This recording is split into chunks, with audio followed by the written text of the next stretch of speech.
Amém, meus irmãos? Vamos então abrir a palavra de Deus para dar continuação à nossa série de sermões, de pregações nos 5 solas, pilares da Reforma Protestante.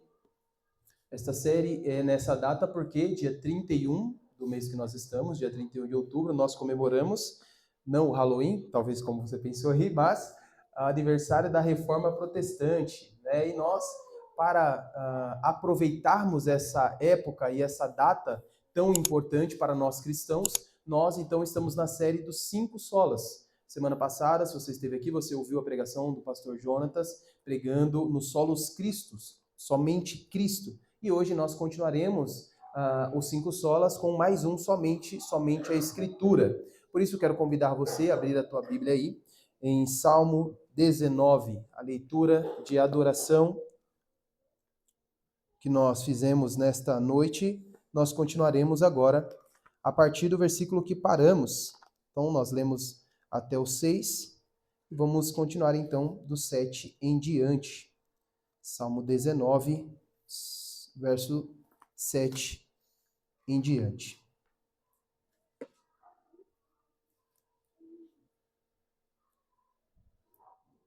Quem achou diz amém? Gostaram, hein? Vamos lá então. Diz assim a palavra de Deus: A lei do Senhor é perfeita e restaura a alma. O testemunho do Senhor é fiel e dá sabedoria aos simples. Os preceitos do Senhor são retos e alegram o coração. O mandamento do Senhor é puro e ilumina os olhos. O temor do Senhor é límpido e permanece para sempre. Os juízos do Senhor são verdadeiros e todos igualmente justos. São mais desejáveis do que o ouro, mais do que muito ouro depurado. São mais doces do que o mel e o destilar dos favos. Além disso, por eles se admoesta o teu servo em o guardar a grande recompensa. Quem há que possa discernir as próprias faltas? Absolve-me, Senhor, absolve-me das que me são ocultas. Também da soberba guarda o teu servo, que ela não me domine, então serei irrepreensível e ficarei livre de grande transgressão. As palavras dos meus lábios e o meditar do meu coração sejam agradáveis na tua presença, Senhor, rocha minha e redentor meu. Vamos fazer uma oração. Senhor Deus, nós somos gratos a ti pelo privilégio de ouvir a tua voz. Que o Senhor então fale ao nosso coração por meio da tua palavra, por essa pregação sobre a importância da Escritura. Que o Senhor então firme em nosso coração esses preceitos, que nós entendamos o quão importante é a palavra de Deus para nós. Em nome de Jesus, Pai, nós pedimos e agradecemos. Amém. Meus irmãos, como eu disse então, nós estamos hoje no segundo sola, segundo somente. Sola quer dizer somente em latim. Então, você que é poliglota, você já sabia disso antes de eu falar. Sola quer dizer somente. E sola escritura, ou somente a escritura, é um dos pilares da Reforma Protestante.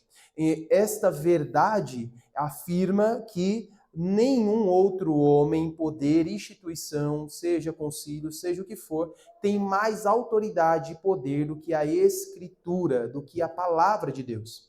E isso é muito importante de falar, principalmente hoje em dia. Parece que essa verdade era importante na época da Reforma Protestante, quando o próprio Papa criava os pecados, criava o que era lei, o que era mandamento, mas a gente pode pensar que isso ficou lá no passado, mas não. Hoje ainda é muito importante falarmos que somente a Escritura é a autoridade infalível, é a autoridade única, sendo a nossa única regra de fé e prática. Por que é importante nós dizermos isso aqui? Porque você vai encontrar certos lugares, denominações, até pseudo-igrejas, em que diz o seguinte: aqui nós temos uma única regra de fé e prática, a Bíblia. Mas é o seguinte, a nossa igreja adota alguns usos e costumes, ou talvez alguns mandamentos, que não são bíblicos. E se alguém questiona, fala, olha, mas espera aí, se não é bíblico, então eu não preciso obedecer, ou eu não devo obedecer isso. Não, mas é uma instituição e uma regra da nossa igreja. É um regimento da nossa igreja, um regimento interno. Eu já quero te falar uma coisa, qualquer denominação, qualquer igreja que alegar um tipo de regimento que estiver fora da Escritura, está criando para os seus membros uma nova regra de fé e prática. Há muito a desculpa de o seguinte, olha, eu não vou obedecer porque não está na Bíblia. Mas se você não obedecer à sua igreja, você também está em pecado. Não. Todo o regimento de igreja, toda a constituição de igreja, tudo aquilo que a igreja alega deve ser baseado na Escritura. Nenhuma igreja, nenhum pastor pode por si só inventar alguma coisa e dizer, agora você tem que fazer isso porque eu estou falando. Nenhum homem tem essa autoridade. A autoridade para o servo de Deus, para o filho de Deus, está na Escritura. E foi isso que os reformadores trouxeram quando reformaram a igreja.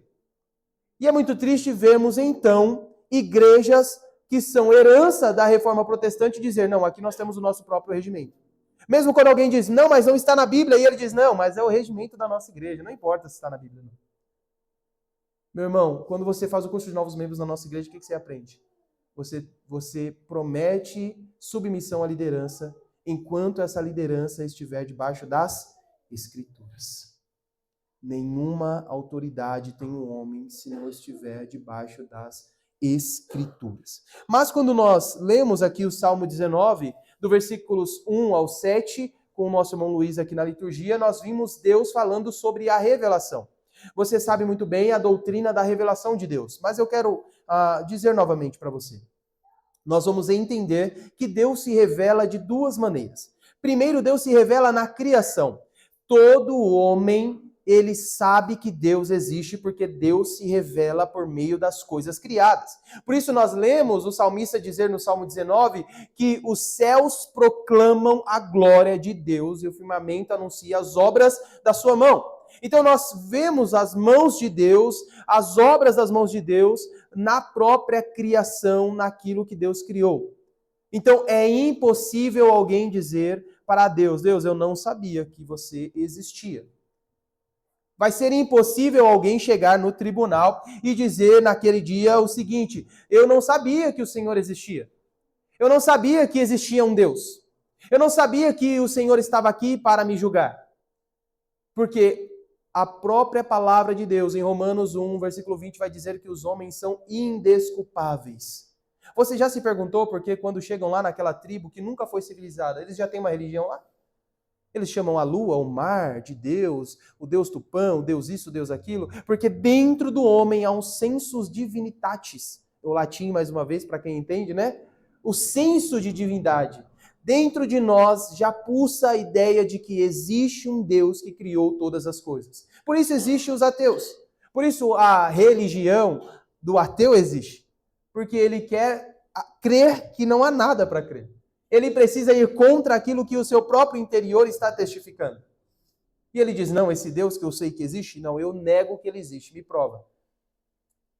Dentro do homem há a ideia de que já existe um Criador. O Salmo 19 faz muito bem isso, dizendo que o dia discursa a outro dia, uma noite revela conhecimento a outra noite.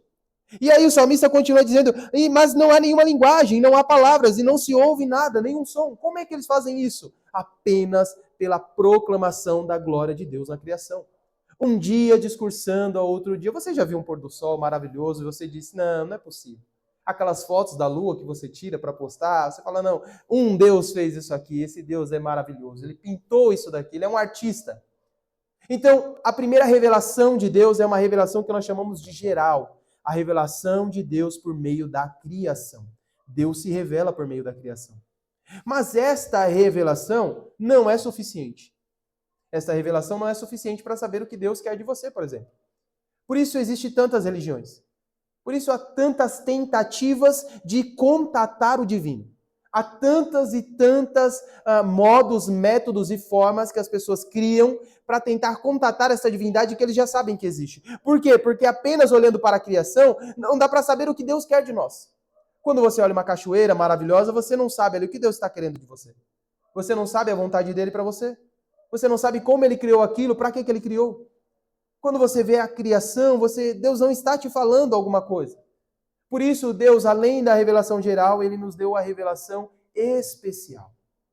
A revelação especial está incumbida de dizer quem é Deus e o que ele requer do homem. Este é o assunto ou o conteúdo da palavra de Deus que vai apontar para um só tema, um só assunto. Quando você olha resumidamente para a Escritura, você descobre quem é Deus e o que ele quer do homem. Mas esta escritura tem só um assunto e nós vamos falar sobre ela. Falar sobre a escritura. Primeiro, nós precisamos falar da perfeição da palavra de Deus. Leia comigo aí no texto da palavra de Deus, versículo 7, que diz assim: a lei do Senhor é perfeita e restaura a alma. O testemunho do Senhor é fiel e dá sabedoria aos simples. Meus irmãos, a primeira coisa que nós precisamos entender é que a palavra de Deus é perfeita. Ela não tem erros, porque ela é a própria revelação de Deus. Ela não tem contradições, porque foi o próprio Deus quem inspirou a sua escrita. E nós podemos voltar lá em 2 Timóteo, capítulo 3, o Gustavo vai pôr pra gente, versículo 16, onde Paulo vai falar sobre a inspiração da escritura. Paulo vai dizer: toda a escritura é inspirada por Deus e útil para o ensino, para a repreensão, para a correção, para a educação na justiça. Quando nós lemos a escritura, nós precisamos entender que por mais que tenham mais de 40 autores, nós vamos compreender que o autor final e último da escritura é o próprio Deus. Por isso, quando nós queremos saber a vontade de Deus para nós, nós não saímos correndo atrás de profetas. A gente não vai no YouTube, ou a gente não tira nenhuma sorte, a gente não olha para a astrologia, não consulta o signo, a gente não faz nada disso. Porque Deus já falou o que quer para nós e o que quer de nós por meio da sua escritura. Ele inspirou a palavra de Deus, ele inspirou a sua palavra para falar ao nosso coração. E ela é suficiente para a salvação e para a conduta de uma vida piedosa. Meus irmãos, nenhuma outra fonte, nem tradições humanas, nem revelações contemporâneas pode competir com a completude das Escrituras. Você pode ler o melhor livro filosófico, a maior obra, a mais bonita, pode ter lido todos os livros do Harry Potter. Nada se compara à Escritura. Nada se compara à palavra de Deus, pois a palavra perfeita, de quando o salmista diz aqui, destaca a ideia de que ela não precisa ser acrescentada nem retirada, conforme nós vemos uma advertência lá em Apocalipse capítulo 22. O que isso quer dizer? Quer dizer que nós não podemos olhar para a Escritura com ressalvas. Não podemos olhar para a Bíblia, para a palavra de Deus com ressalvas. Não dá para tirar um pedacinho, não dá para fazer a nossa própria versão, né? Há tantas versões hoje, revista atualizada, Nova Almeida atualizada, equivalência formal, equivalência dinâmica, e a gente vai fazer as nossas. A Bíblia das páginas arrancadas, a versão que a gente tira a parte que a gente não quer. Não dá para fazer isso. Ela é perfeita, ela é completa. Ela não precisa ser acrescentada e nem retirada. Então veja, quando Deus quer falar com o seu povo, ele não depende de homens que vão ser iluminados ou inspirados em algum momento para falar aquilo que Deus está falando. Errado isso. Deus já falou por meio da sua palavra. Quando alguém diz: olha, Deus me disse assim para falar para você, e falou: ué, mas eu leio a Bíblia todo dia. Eu leio e medito, eu tenho meu devocional lá em casa, eu ouço as pregações. Por que Deus está falando diferente agora? Meus irmãos, há um tempo em que as pessoas estão sedentas por ouvir algo divino. Mas nessa sede acabam confundindo heresias com a voz de Deus. Na sede de ouvir aquilo que o coração quer ouvir. Na sede de ouvir aquilo que ele precisa e quer ouvir em sua ótica. Dá ouvido a verdades que não vêm de Deus. Meus irmãos, nós precisamos entender então que a palavra de Deus é perfeita, mas ainda no versículo 7 diz que ela restaura a alma. Esta ideia de que a palavra de Deus transforma. O poder restaurador da palavra de Deus é essencial para a nossa vida. Nós somos restaurados dia após dia pela palavra de Deus. Nós vamos ver Tiago, lá no capítulo 1, no versículo 21, falar sobre isso. De como o Senhor, veja, ele diz: portanto, despojando-vos de toda a impureza e acúmulo de maldade, acolhei com mansidão o quê? A palavra em vós implantada, a qual é poderosa para salvar a vossa alma.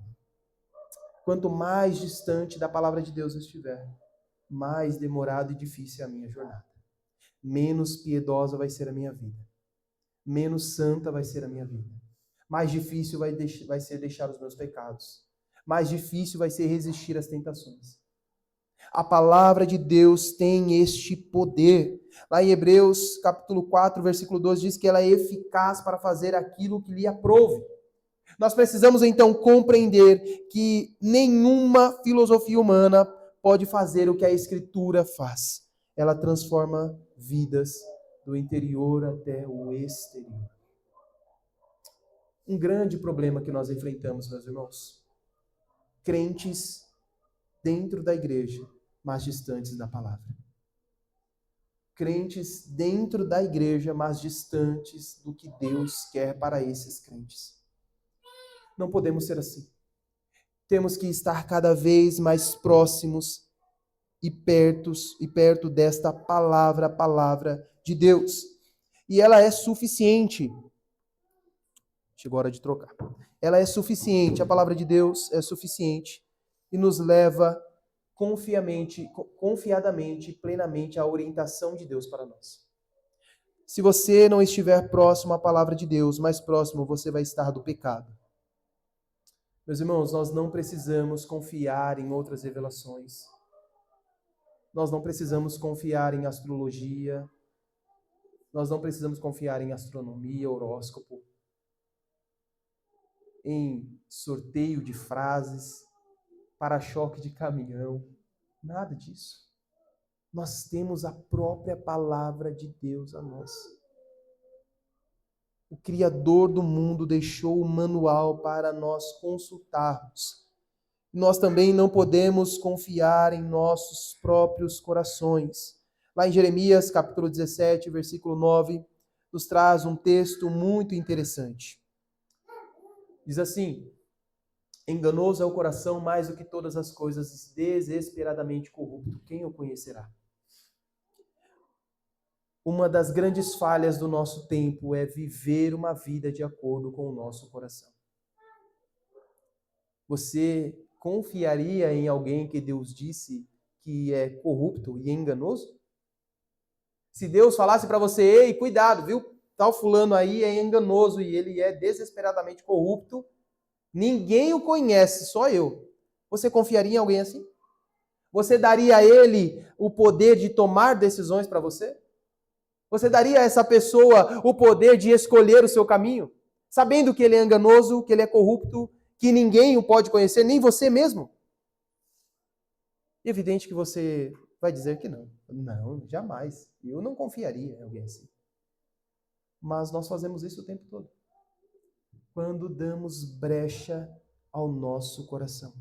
Quando quem conduz a nossa vida é o nosso coração. Quando nós olhamos para a palavra de Deus e dizemos: olha, a palavra diz isso, mas eu estou sentindo aqui de fazer algo diferente, de viver diferente. A palavra de Deus diz para eu fazer assim, mas o meu coração fala para eu que eu gosto disso, é o que eu quero. A palavra de Deus é perfeita e suficiente para nos orientar em nosso caminho, mesmo contra o nosso coração. Mesmo a despeito das nossas próprias vontades, mesmo a despeito daquilo que a gente gosta, daquilo que a gente deseja, daquilo que a gente anseia, daquilo que a gente quer. O sentimento nunca foi um tipo de critério de aprovação para nada. O sentimento nunca foi algo que vai dirigir a sua vida. Os pais de adolescente aqui que digam. Quando chega aquela época, e até a sua época que você era adolescente, você falava: eu gosto tanto. E seu pai falou: não, tá na idade disso não, esquece isso daí. Se fosse assim, o pai diria: então se você gosta, o seu sentimento é o critério para seguir a sua vida. Vá, voe, andorinha, faça a sua vontade. Mas não é assim que vai acontecer, não é assim que acontece. O sentimento do nosso coração não pode dirigir a nossa vida. Temos que obedecer a palavra de Deus mesmo quando vamos contra a nossa vontade, o nosso desejo e aquilo que nós ansiamos. Mas, continuando então, versículos 8 e 9, nós vamos ver que além da palavra de Deus ser perfeita, ela também é fiel e confiável.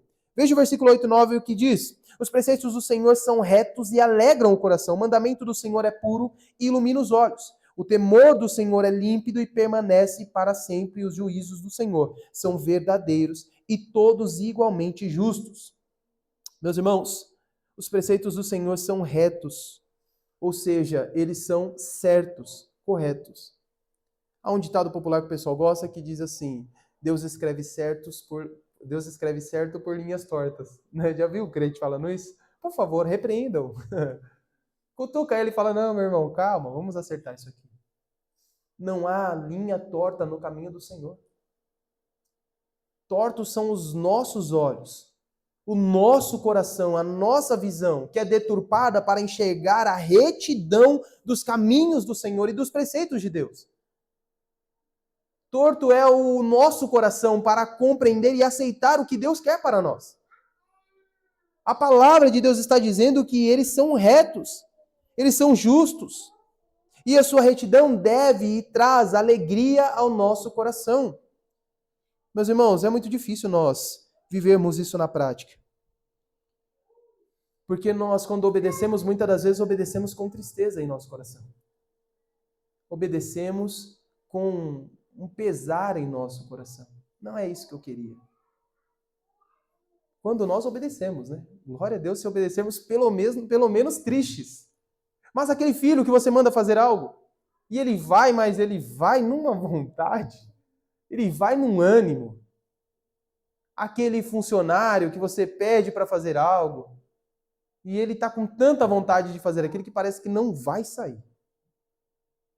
Às vezes somos assim. Mesmo sabendo, e a Escritura dizendo que este preceito justo e reto do Senhor traz alegria ao coração, nós não queremos viver assim. Esta verdadeira alegria, meus irmãos, vem de caminhar nos preceitos de Deus e não segundo os padrões do mundo. Lá, o salmista, no primeiro salmo da nossa Bíblia, ele vai reforçar esta ideia de comparar o justo que medita na lei do Senhor e o ímpio que não confia no Senhor, mas que sim vai viver o juízo de Deus. Que nós sejamos aqueles que meditam, então, de dia e de noite na lei do Senhor. Mas não só isso, no Salmo 119, verso 105, nós vamos ver que esta palavra, além de pura e limpa, ela também ilumina os nossos olhos. Ilumina os nossos pés, ela nos guia na escuridão do mundo. No Salmo 119, pode pôr, Gustavo, por favor. Salmo 119, 105. Você conhece bem, porque quando você era criança, você decorava esse versículo. Diz assim, ó, lâmpada para os meus pés é a tua palavra e luz para os meus caminhos. Este versículo não é só para pôr no story do Instagram, meu irmão. Não é só para pôr lá na sua bio. É para viver isso. Lâmpada para os meus pés e luz para os meus caminhos. O que isso quer dizer é que a minha vida é direcionada e guiada e iluminada pela palavra de Deus. Quando eu tenho dúvida o que fazer da minha vida, aonde eu busco esta direção? Na palavra de Deus. Da onde vêm os conselhos? De onde vêm os conselhos que eu preciso ouvir para tomar as decisões da minha vida? Da palavra de Deus. Aonde eu busco a repreensão e a correção necessária para agir de uma forma que agrade a Deus? Na palavra de Deus. Ela é a lâmpada, é ela que ilumina, porque ela é pura. O salmista está dizendo, ela ilumina os nossos olhos. Meus irmãos, nós temos que conhecer que os juízos do Senhor são verdadeiros e todos igualmente justos. É que Deus não é injusto, Ele não erra. Mas não é justo Deus falar isso na palavra dele, porque... mas Deus não erra. Se o Senhor disse na palavra, se o Senhor está dizendo a vontade dele em sua palavra, tem a nós a bênção de obedecer. Cabe a nós obedecermos o que ele diz. E é muito mais difícil a nós. Veja, um ímpio, ele peca, ele erra, mesmo sabendo que existe um Deus. Mas a ele não foi exposto uma pregação como essa, por exemplo. Ele não ouviu Hernandes dizendo o jeito que ele deveria viver. Ele não assistiu uma pregação calorosa ou a ler um livro sobre a vida piedosa dos crentes. Então ele sai pecando. Mas nós temos o privilégio, o acesso a saber o que Deus quer de nós. O que Deus requer de nós. E quando nós não consideramos os justos juízos do Senhor, nós estamos pecando.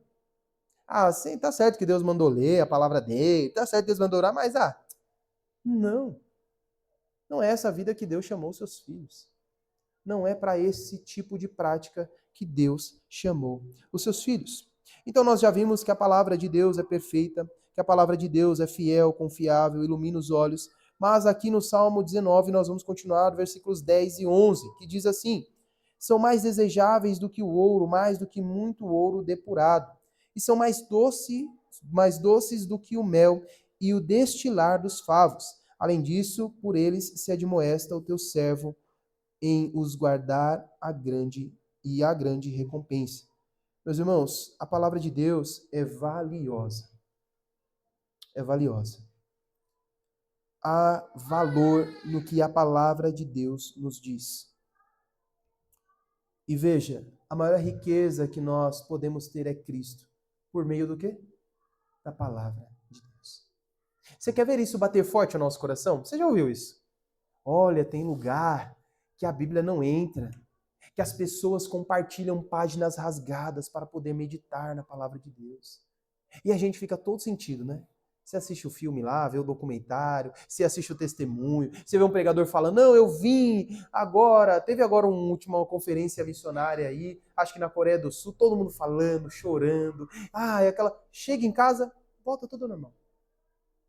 Lá, porque vai ter missionário que vai sair daqui e vai morrer, e ele já sabe que a vida dele acabou, e não sei o quê, isso mexe com o coração da gente, só que chega em casa, mesma coisa. Quantas vezes você já chorou, você já leu o texto e falou, não, agora vai ser. Como se a palavra de Deus não tivesse valor a você. Você olha para a Bíblia lá na sua casa e não tem nenhum valor, você não a abre, você não a lê, você tira poeira para trazer para a igreja. Meus irmãos, esta palavra é valiosa e ela é doce. E esta intenção de ser mais desejável do que o ouro puro e mais do que muito ouro depurado é a ideia de riqueza. É uma grande riqueza que nós temos e que nós recebemos. É um grande valor que tem a palavra de Deus.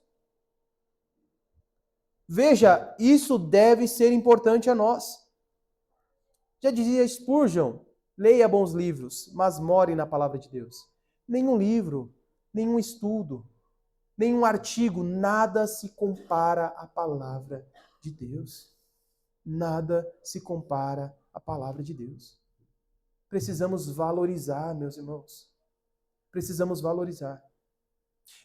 Um breve testemunho aqui, particular, alguns já ouviram isso de mim. Eu tive um tempo conhecendo algumas igrejas do nosso bairro. E eu tive, infelizmente, o desprazer de entrar em algumas igrejas que não havia exposição da Escritura. E o que eu ficava pensando era, será que os crentes aqui conseguem viver a sua vida só tendo esta porção da palavra de Deus? A minha preocupação não era em falar assim, olha, vamos lá para a minha igreja, que lá é 40 minutos de pregação expositiva, texto, verso a verso. Não, era entender o seguinte, como um cristão vive com esse pedaço de Bíblia? De que 1 hora de pregação é a leitura, uma explicação de 5 minutos e o restante um monte de coisa que não é a Escritura. Meus irmãos, nenhum pastor e pregador tem um testemunho mais valioso do que a palavra de Deus. Se você gosta de ouvir os testemunhos dos ex-bruxo, ex-traficante, ex-não sei o quê, achando que isso vai te edificar, não vai.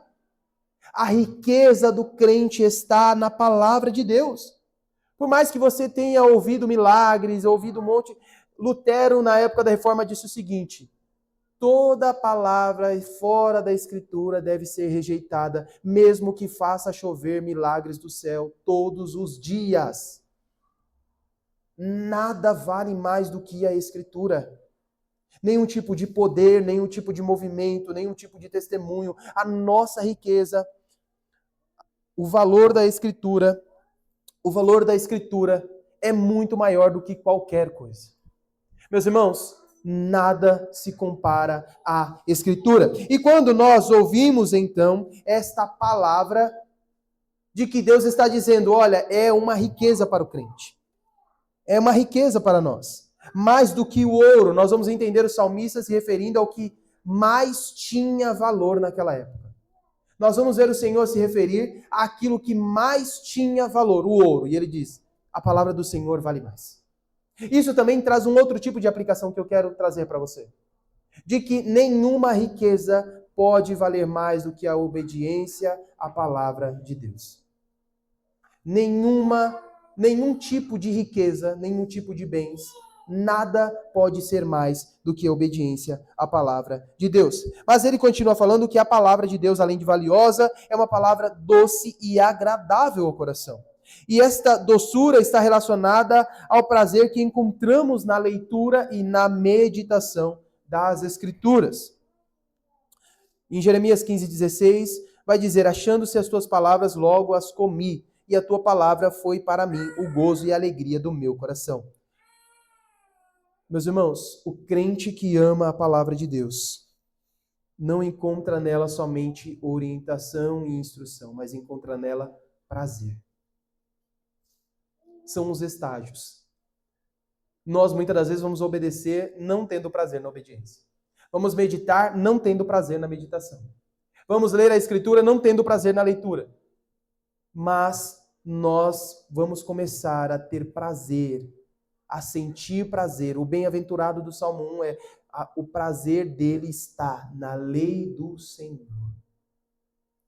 Mas infelizmente nós vivemos tempos onde crentes, além de não ter prazer na palavra de Deus, também não suportam a palavra de Deus. Também não gostam da palavra de Deus. Eu já vi crente falando: mas tudo que você fala de Bíblia também é a palavra de Deus. Mas tudo você quer que tenha na Bíblia, então. Um pastor já me disse isso. Então tudo que o crente faz, a Bíblia tem que fazer. Sim, tudo que o crente faz e vive deve ser baseado na Escritura. Tudo que um crente vive deve ser baseado na palavra de Deus. Sabe por quê? Porque Deus se responsabiliza pela palavra dele, não pelos insights que você tem.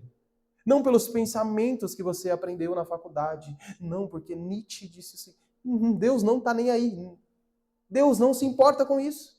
Deus se responsabiliza pelo que ele disse na palavra dele, na palavra de Deus. Por isso que eu digo, meus irmãos, sejam criteriosos com o que você ouve aqui. Pergunte, questione, me pare lá fora e fale: Everton, você falou um negócio meio... Tem certeza que é isso? Leia a palavra, medite nisso. Sabe por quê? Porque Deus não se responsabiliza pelo que eu falo da minha própria vontade a você. Deus se responsabiliza pelo que diz a Escritura.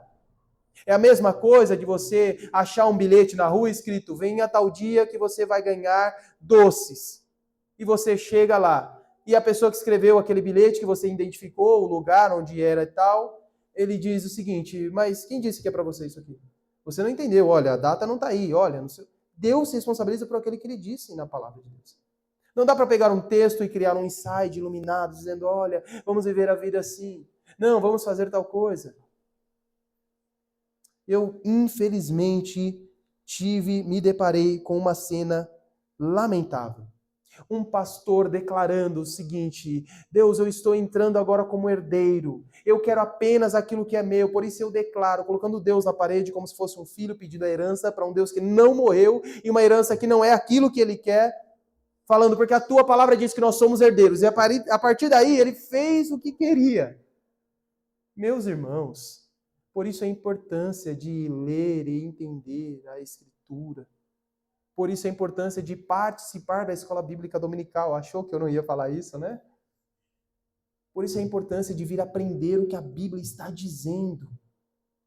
Porque Deus não se responsabiliza com aquilo que você entende de um versículo que você leu ou que você ouviu alguém falando. Deus se responsabiliza por aquilo que ele falou de verdade. Por aquilo que ele falou. Mas além disso tudo, a palavra de Deus também traz um juiz no final. Leia comigo dos versículos 12 ao versículo 14. Quem há que possa discernir as próprias faltas? Absolve-me das que me são ocultas. Também da soberba guarda o teu servo, que ela não me domine. Então serei irrepreensível e ficarei livre de grande transgressão. As palavras dos meus lábios e o meditar do meu coração sejam agradáveis na tua presença, Senhor, rocha minha e redentor meu. Meus irmãos, a palavra também traz o discernimento do pecado. Como eu sei que eu errei? Como eu sei que estou em pecado? Por meio da palavra de Deus. Porque nós somos incapazes de discernir as nossas próprias falhas por conta própria. Quantas vezes alguém te chamou a atenção em algo que você nem percebeu? Que você fez de errado e você nem percebeu? O salmista está dizendo assim: quem há que possa discernir as suas próprias falhas? O salmista está dizendo: Senhor, tem coisa que eu faço de errado que eu nem sei, eu nem percebo. Pequei e já foi, já voou. Mas esta palavra atua como um espelho que revela os pecados mais ocultos. Mais ocultos. Esta palavra é capaz de discernir os pensamentos e a intenção do coração, está lá em Hebreus capítulo 4, 12. E uma coisa interessante que nós podemos ver, tem um testemunho muito prático do nosso irmão Ricardo. O irmão Ricardo, quando se converteu, ele converteu lendo a Bíblia. E ele tinha vizinhos crentes de uma igreja, e ele foi lá falar com ele, falou assim, ó, eu agora creio em Jesus, deixa eu aqui, procurar algum crente aqui. Ele procurou os vizinhos lá do apartamento dele, os vizinhos do apartamento fizeram ali um tipo de discipulado e falaram, agora vocês precisam procurar uma igreja. Olha, mas eu vou falar para vocês já são quase crentes. Ah, vocês não roubam, não matam, não bebem, não fumam, olha, eu quase não vejo pecado na vida de vocês, então, é só procurar uma igreja mesmo e tá tudo certo, vocês estão bem. O Ricardo falou que a experiência dele no primeiro culto, lá na igreja presbiteriana dos IPs, foi o Salmo 23. Ele já ficou muito ofendido. Ele falou, nossa, mas falou muito, que eu sou muito ruim mesmo, né? Mas a próxima série que ele pegou foi a sequência dos 10 mandamentos. E ele falou, Everton, eu não sabia, e eu fiquei surpreso ao perceber que eu quebrava todos os mandamentos. Mesmo alguém olhando e falando assim, não, mas você é uma bênção, você é crente, rapaz, você não deve ter nem pecado nenhum, não. E ele falou, eu consegui quebrar os 10. Planilha como se fosse bingo, tinha... Meus irmãos, é a palavra de Deus que nos faz discernir as nossas falhas. É a palavra de Deus. Num tempo de tanto guru de internet, de tanto podcast, de tanto que você ouve essas baboseiras todas, saia um pouquinho disso e vá para a palavra de Deus. E ela vai direcionar o que você deve fazer para não pecar contra o Senhor. Mas esta palavra também é fonte de perdão. E o salmista, no versículo 12, ele diz, absolve-me das que me são ocultas. É na palavra de Deus que nós buscamos a fonte para entender o perdão dos nossos pecados. Todo culto que nós fazemos aqui, uma oração silenciosa, esta oração silenciosa de confissão de pecados é após uma leitura do texto. Lá, o Gustavo vai pôr pra gente, lá em 2 Timóteo, o texto que nós lemos na leitura de redenção, 2 Timóteo capítulo 3, versículos 14 em diante. Paulo vai dar um conselho a Timóteo. Ele diz, tu, porém, permanece naquilo que aprendeste, de que foste inteirado sabendo de quem o aprendeste. E que desde a infância sabe as sagradas letras, que podem o quê? Tornar-te sábio para a salvação pela fé em Cristo Jesus. Toda a Escritura é inspirada por Deus e útil para o ensino, para a repreensão, para a correção, para... Só até aí, Gustavo. Volta no versículo 15 para mim, por favor. Pode deixar na tela. Meus irmãos, quando nós falamos da revelação geral de Deus, nós achamos tudo lindo e sabemos, existe um Criador. Mas somente pela Escritura, pela revelação especial, nós temos sabedoria para a salvação pela fé em Cristo Jesus. É somente por meio da Escritura.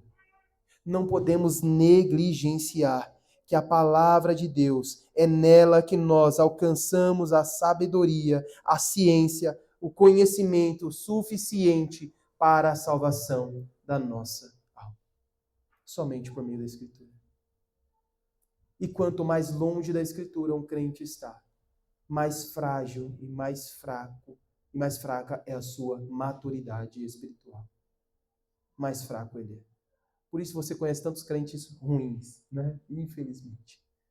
A ausência da palavra de Deus. Versículo 14, para nós finalizarmos então.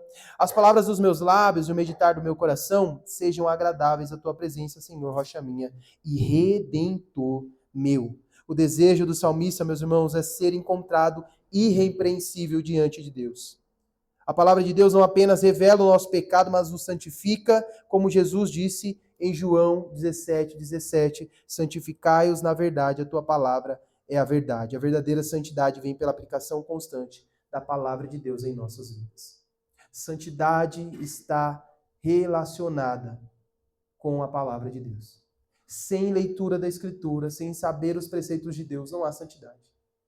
E muitos que arrotam santidade por aí, pelo jeito de que se veste, que fala, ou que faz aquilo, que faz isso, se não ler a Escritura, isso não é santidade. É um estilo de vida. E muito doido. E muito doido. Mas o que nos traz santidade é a Escritura. A Escritura nos ajuda a entender como sermos santos para viver uma vida irrepreensível diante de Deus.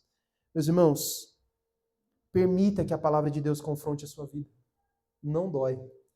Exteriormente, não. Permita que o Senhor fale com você por meio da Escritura.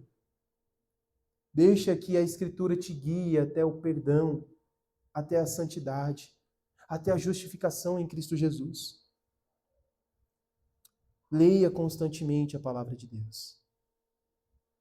Viva uma vida de devoção a Deus por meio da palavra. Se você não tiver na sua casa um devocional para você fazer toda a sua manhã, eu te dou um de presente, pode me procurar. O que nós mais temos aqui é material para você ficar crente de verdade. Bíblia, se você, é verdade que eu não tenho Bíblia, eu te dou a Bíblia na hora, aqui, saindo daqui. Porque importante é que você medite nessas Escrituras, que você obedeça a Deus e que ela te molde. O Salmo 19, então, concluindo, meus irmãos, nos revela a supremacia das Escrituras na nossa vida, somente as Escrituras.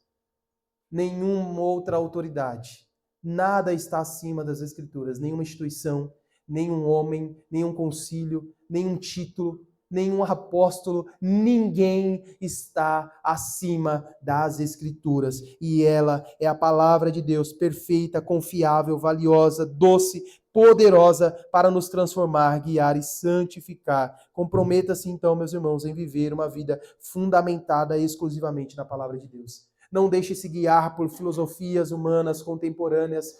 Não deixe se guiar pelo seu coração enganoso. Guie-se pela palavra de Deus. Tome a decisão de valorizar, de estudar e de obedecer a palavra de Deus. Ela é a fonte, tenha ela como fonte final de autoridade em sua vida. O próprio Jesus disse em João 10:35 que a Escritura não pode falhar. Então, meus irmãos, que possamos nos submeter totalmente a esta verdade, a verdade da Escritura. E toda a estrutura e o poder das Escrituras apontam para um só tema. Lembra que eu comecei falando isso? A Escritura aponta para um só tema: Cristo Jesus. Ele é o centro da revelação especial. Se a revelação geral é a criação, a revelação especial é Cristo Jesus. Toda a Escritura aponta para ele. Uma vida piedosa é para viver Cristo. Uma vida de santidade é para ser santo como Cristo é santo. Toda a nossa vida é direcionada pela Escritura para viver o que Cristo quer que vivamos e viver Cristo em nós. Ele mesmo disse em João 5,39 que os fariseus examinavam as Escrituras porque julgava nela ter a vida eterna, mas elas mesmas testificavam de Cristo. Ele dizia: vocês buscam a Escritura para ver a vida eterna, mas é de mim que elas falam. É das Escrituras, é de Cristo que as Escrituras falam, da obra redentora de Cristo. E se esta obra redentora de Cristo é o coração e o centro das Escrituras, e nós estamos distante da palavra de Deus, da Bíblia, então nós estamos distante de conhecer plenamente a obra de redenção de Cristo Jesus. Sem a Escritura, meus irmãos, não há como conhecer a salvação, a redenção em Cristo Jesus. Em Cristo Jesus. Sem Cristo, a Bíblia se tornaria uma lista de regras inalcançáveis, de mandamentos impossíveis de obedecer. Mas é Cristo, o Verbo encarnado, a palavra de Deus encarnada, que é o centro das Escrituras. Antes de ter prazer, meditação na Escritura, você precisa ter Cristo como Salvador, como seu Redentor, como o salmista finaliza o Salmo 19.